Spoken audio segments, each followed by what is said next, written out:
মমতা বন্দ্যোপাধ্যায় জাতীয় রাজনীতিটা আজ থেকে করছেন না, 7-এর দশক থেকে করছেন। 8-এর দশক থেকে তিনি সর্বভারতীয় সাংগঠনিক পদে থাকেন এবং সাংসদ, 7 বারের সাংসদ, 4 বারের কেন্দ্রীয় মন্ত্রী, 2 বারের রেলমন্ত্রী, 3 বারের মুখ্যমন্ত্রী, অল ইন্ডিয়া সাংগঠনিক পদেও একাধিকভাবে ছিলেন। তাকে প্রাসঙ্গিকতা শেখাতে যেন বিজেপি না আসে। কথায় কথায় বলে বলছেন যে চিত্রনাট্য তৈরি করে হতাশার বহিঃপ্রকাশ। ওনার সভাপতিত্বে দলটা লাটে ওঠা এবং ওনার নিজের তৃতীয় হওয়া, এবং সবচেয়ে বড় কথা, ওনার কেন্দ্রে দিল্লির কোনো বড় নেতা ওনার হয়ে প্রচারেও আসেন। মানে দলের মধ্যে কতখানি কোণঠাসা থাকলে এটা হয়। ফলে সার্বিক এটা হচ্ছে অসহায়ের আর্তনাদ, কোনোভাবে ভেসে থাকার চেষ্টা। শুভেন্দু অধিকারী ঘোষণা করলেন 21শে জুলাই রাজ্য জুড়ে গণতন্ত্র হত্যা দিবস পালন করা হবে। সুকান্ত মজুমদার জানালেন তিনিও রাস্তায় নামবেন, কিন্তু আদতে বিজেপির কোনো বড় নেতা, মাঝারি নেতা কাউকেই সেভাবে অ্যাক্টিভ থাকতে দেখা গেল না রাস্তায়। বিজেপি কি আন্দোলন থেকে মুখ ফেরাচ্ছে? না, বিজেপিতে তো শুভেন্দু ঘোষণা করে ধর্মতলা চলো, আর সুকান্ত ঘোষণা করেন ধর্মতলা থেকে ফেরো। তো ফলে এইভাবে ওদের কি কর্মসূচি? ওরা তো গোষ্ঠীদ্বন্দ্বে পুরো একদম জেরবার। শুভেন্দু একা যেতে চায়, তাকে অনুপস্থিত থেকে ফ্লপ করিয়ে দেয় সুকান্ত মজুমদার, দিলীপ ঘোষ। ফলে এই তো আমি আবার বলছি, শুভেন্দু একটা কিছু দেখাতে চায়, অমুক তারিখ ধর্মতলা চলো, আর সুকান্ত মজুমদার বাকিদের ফোন করে বলে ধর্মতলা থেকে ফেরো, তো হয়ে গেল। তো এই নিয়ে বিজেপি কি হবে? একটা সার্কাস পার্টি। বঙ্গ বিজেপি বলছে যে মমতা নিজেকে জাতীয় রাজনীতিতে প্রাসঙ্গিক করে তুলতে আজকে গোটা ঘটনাটি। বঙ্গ বিজেপি শিশু। মমতা বন্দ্যোপাধ্যায় জাতীয় রাজনীতিটা আজ থেকে করছেন না, 7-এর দশক থেকে করছেন।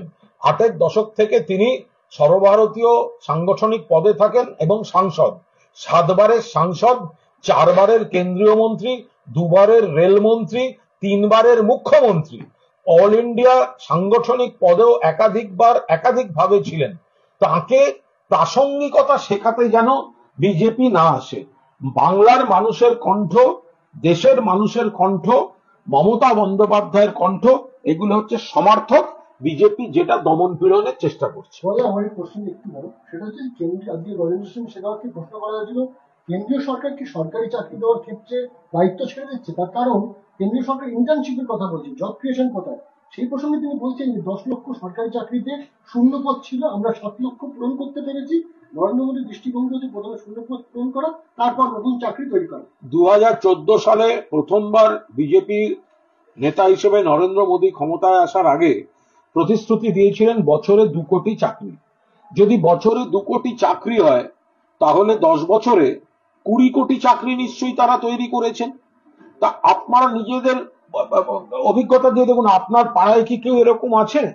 আপনার পাশের বাড়ি, তার পাশের বাড়ি, তার পাশের বাড়ি, আপনার রাস্তা, আপনার গ্রাম, আপনার পঞ্চায়েত, কেন্দ্রীয় সরকারের ভুরি ভুরি চাকরি হয়েছে। 20 কোটি চাকরি হওয়ার কথা ছিল প্রতিশ্রুতি, বছরে 2 কোটি চাকরি, সেটা তো হয়নি। উল্টে বহু কারখানা বন্ধ হয়েছে। করোনায় ভুল নীতির জন্য বহু মানুষ কর্মসংস্থানচ্যুত হয়েছেন। বহু ভুল নীতির জন্য কেন্দ্রের কর্মসংকোচন হয়েছে, বেতন সংকোচন হয়েছে। ফলে কেন্দ্রীয় মন্ত্রী কথার জাগলারিতে কর্মসংস্থানের যে ভয়াবহ বিপর্যয়ের ছবি, সেটাকে ঢাকতে চাইছে। দমদমে কাউন্সিলরের স্বামীর বিরুদ্ধে জমি দখলের অভিযোগ, এক বৃদ্ধার জমি দখল করা হয়েছে, তিনি বিচারের দাবিতে সরব হয়েছে। দিকে দিকে জমি হাওরদের রমরমা কেন? দেখুন, এই জমি সমস্যাটা এটা যুগে যুগে ছিল। মাত্র 5টা গ্রাম নিয়ে মহাভারতের যুদ্ধ হয়েছিল, মাত্র 5টা গ্রাম। তার থেকে কমে সূচাগ্র মেদিনী, একটা সূচের উপর দাঁড়িয়ে একটা মাটি, তার উপর একটা মহাভারত হয়ে গেল, কুরুক্ষেত্রের যুদ্ধ। ফলে ওটা জমির গন্ডগোল এখন হচ্ছে, এইসব কথাবার্তাগুলোর মানে হয় না। যুগে যুগে দেশে দেশে জমি নিয়ে কিছু বিবাদ হয়েছে, সেগুলোতে রাজনৈতিক রং লাগানোর মানে হয় না। কোথায় কোন আত্মীয় স্বজন, পরিজন, পড়শি, শরিকি লড়াই, এই ধরনের ঘটনা থাকে। যদি কেউ জোর করে জমি দখল করে থাকে, ব্যবস্থা হবে। মুখ্যমন্ত্রী বলেছেন ব্যবস্থা, কড়া ব্যবস্থা, পুলিশ রাজনৈতিক রং দেখবে না, ব্যবস্থা হবে। সেটা হচ্ছে গতকালই মুর্শিদাবাদের বিজেপি বিধায়ক গৌরীশঙ্কর ঘোষ তিনি বলেছিলেন যে মালদা মুর্শিদাবাদ নিয়ে কেন্দ্রশাসিত অঞ্চল হোক, আর আজকে বিজেপির জেলা সভাপতি সরকার সরকার তিনি বলছেন এটা দলের স্ট্যান্ড পয়েন্ট নয়, দল বাংলার বিভাজন চায় না, কিন্তু যা যা বলছেন তাদের বাক স্বাধীনতা রয়েছে। এই সমস্যা তৈরি করেছে তৃণমূল কংগ্রেস, কারণ আজকের মুখ্যমন্ত্রী আগে যখন সাংসদ ছিলেন পার্লামেন্টে দাঁড়িয়ে অনুপ্রবেশের একটা বড় সমস্যার কথা পশ্চিমবঙ্গে বলেছিলেন। আরে অনুপ্রবেশটা রোখার দায়িত্ব কে? অনুপ্রবেশ রোখার দায়িত্ব তো বিজেপি। অনুপ্রবেশ রোখার দায়িত্ব তো বিজেপি। যদি অনুপ্রবেশের কথা বিজেপির মুখ থেকে আজকেও বেরোয়, তাহলে কেন্দ্রীয় সরকার, স্বরাষ্ট্র দপ্তর, বিএসএফ, কাঁটাতারের বেড়া, এগুলো তো কেন্দ্রের, এগুলো তো রাজ্যের নয়।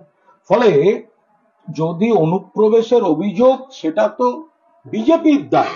তো বিজেপি অনুপ্রবেশ নিয়ে যদি অভিযোগ তুলতে যায়, সেটা অমিত শাহর ব্যর্থতা হিসেবে চিহ্নিত হবে। এটা পরিষ্কার কথা। তো সুতরাং এগুলো, আর এই মুর্শিদাবাদ বিজেপি, তাদের কে এক কথা বলছেন। বিজেপি যেখানেই হারে সেখানেই বাংলাকে ভাগ করার কথা বলে, ভেঙে দাও, টুকরো করে দাও, কেন্দ্রশাসিত অঞ্চল করে দাও, ভোটে জিততে পারবো না, অন্য ক্ষমতা দিয়ে আমরা ক্ষমতা দখল চাই, এই তো ওদের কালচার। সেইগুলোই নিজেদের মধ্যে ঝগড়ায় বেরিয়ে পড়ে। ইন্ডিয়া ব্লককে এস্টাবলিশ করার জন্য মমতা বন্দ্যোপাধ্যায় একাধিক সিদ্ধান্তের কথা বলেছেন। আজকে দেখা গেল বৈঠক থেকে তিনি বেরিয়ে আসার পর একমাত্র ইন্ডিয়া ব্লকের মধ্যে থাকা স্ট্যালিন ছাড়া আর অন্য কোনো নেতা সেভাবে পাশে দাঁড়িয়ে মুখ খুললেন না। এমনকি আপের নেতারা হোক, কংগ্রেস তো ছেড়েই দিচ্ছে, কোথাও গিয়ে তারা এই গোটা বিষয়টা নিয়ে নিজেদের দূরে সরিয়ে রাখছে।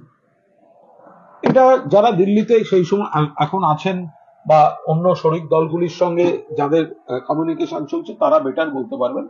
কারণ এটা সবাই বুঝতে পারছেন যে মমতা বন্দ্যোপাধ্যায় যোগ্য নেত্রীর ভূমিকা পালন করেছেন। মমতা বন্দ্যোপাধ্যায় বাংলার কথা, বাংলার প্রতি বঞ্চনার কথা, দেশের কথা, দেশের মানুষের অধিকারের কথা বলতে গেছিলেন, এবং সেখানে তার কণ্ঠরোধ করা হয়েছে। তো সেখানে নিশ্চিতভাবেই সারা ভারতবর্ষের মানুষ, শুধু বাংলার নয়, সারা ভারতবর্ষের মানুষ মমতা বন্দ্যোপাধ্যায়ের এই প্রতিবাদী ভূমিকাকে সমর্থন করবেন। এই যে বিজেপি বিধায়কের যে বাংলা ভাগের তত্ত্ব, তার প্রতিবাদে আজকে বামেরা একটি মহামিছিলের ডাক দিয়েছে গড়িয়াতে। সেখানে স্লোগান আমার মাটি আমার মা, বাংলা ভাগ হবে না। ওটা সেটিং, বাম আর রাম আর বামের সেটিং। বিজেপি এক কথা বলবে আর বামেরা, এটা রাম বামের সেটিং। তো এখানে বামেরা কমেছে, বিজেপি বেড়েছে। বিজেপি যেটুকু বেড়েছে, যে পার্সেন্টেজ অফ ভোট বা কিছু সিট যেটা বেড়েছিল, আবার কমতে শুরু করেছে। এটা বেড়েছিল তো এই বামেদের জন্য, তৃণমূল কমেনি তো, তৃণমূল তো বেড়েই ছিল। তাহলে বিজেপির মাঝখানে 2-3 বছর আগে যে একটুখানি ভোট বাড়ছিল, সেগুলো তো বামেদের ভোট গেছে বলে। বাম আর বিজেপি তো পুরো সেটিং করে চলছে। রাম বাম একদম সেটিং পুরো দস্তুর সেটিং। আপনি বলতে চাইছেন যে একে অপরকে রাজনৈতিক ভাবে তাৎপর্যপূর্ণ রাখতে এটা করে, একদম পরস্পরকে ভাসিয়ে রাখতে এরা ছায়াযুদ্ধ লড়ে।